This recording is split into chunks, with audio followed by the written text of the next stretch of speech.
সুবহানাল্লাহ। এই জন্য আমরা তাওবা করতে হবে। তাওবা করলে আপনি আমার জীবনের গুনাহ আল্লাহ মাফ করেন।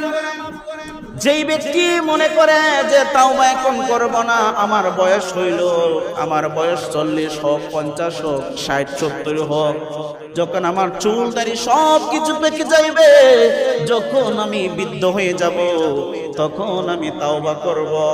এর আগে যা গুনাহ করতে পারি গুনাহ কইরা লই, এর আগে যা অপরাধ করতে পারি আমি কইরা লই।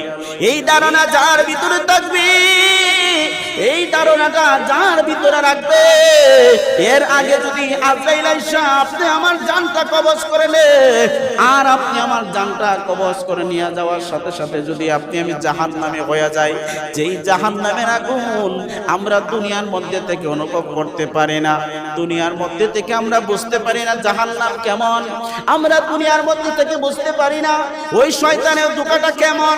শয়তান এমন এক শয়তান, মানুষের প্রকাশ্য শয়তান, প্রকাশ্য শত্রু। ওই শয়তান হলো মানুষের প্রকাশ্য শত্রু। ওই শত্রু থেকে আমাদেরকে বাঁচতে হলে আল্লাহর কাছে যখন কোনো বান্দা, যখন কোনো বান্দি বেশি বেশি তাওবা ইস্তেগফার পাঠ করবে, সাথে সাথে আমার আল্লাহ ওই বান্দা বান্দির প্রতি খুশি হইয়া বান্দা বান্দিরে আল্লাহ মাফ করিয়া দিবে।